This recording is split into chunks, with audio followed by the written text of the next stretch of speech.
আসসালামু আলাইকুম সম্মানিত ভিউয়ার্স, আমি আবারও আরেকটি নতুন ভিডিও নিয়ে আমি আপনাদের মাঝে হাজির হলাম। তো সবাই কেমন আছেন? আশা করি সবাই ভালো আছেন। তো আসলে আমি এরকম একটা ভিডিও নিয়ে আপনাদের মাঝে হাজির হলাম।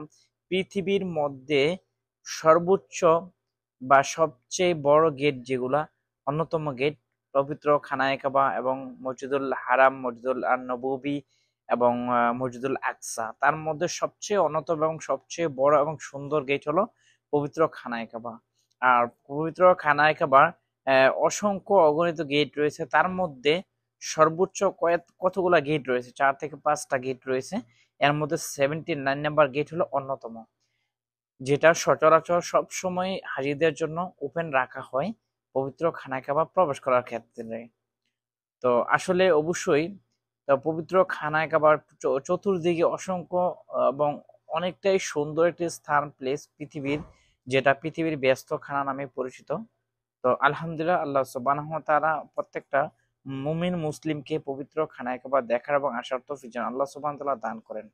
তো আসলে এই গেটটি সম্পর্কে, এই গেট এরকম একটি গেট, 79 নাম্বার গেট পবিত্র খানায় কাবার। প্রত্যেকটি গেটে মানে রহস্য অনেক অনেক লুকিয়ে রয়েছে, এগুলা কখনো বিশ্লেষণ করে শেষ করা যাবে না।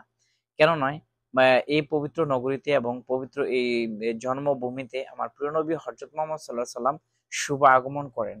আল্লাহ সুবহানাহু ওয়া তাআলা শোবে সাদিকে রাসূল সাল্লাল্লাহু আলাইহি সাল্লামকে দুনিয়াতে প্রেরণ করেন। তো আমার রাসূল সাল্লাল্লাহু আলাইহি সাল্লামের পদচরণ অবশ্যই এই পবিত্র মক্কা নগরীতে এবং বিশেষ করে খানায় কাবার আশেপাশে পড়েছে।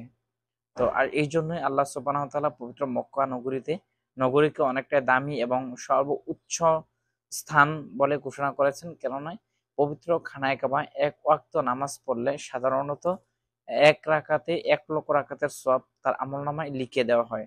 সুবহানাল্লাহ। তো আল্লাহ সুবহানাহু ওয়া তাআলা যেন প্রত্যেকটা মানুষকে পবিত্র খানায় কাবায় নামাজ পড়া এবং দেখার সৌভাগ্য যেন সবাইকে আল্লাহ সুবহানাহু ওয়া তাআলা দান করেন।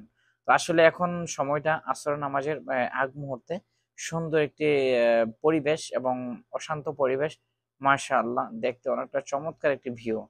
সম্মানিত ভিউয়ার্স, সবাই ভালো থাকবেন। আসসালামু আলাইকুম ওয়া রাহমাতুল্লাহি ওয়া বারাকাতুহু।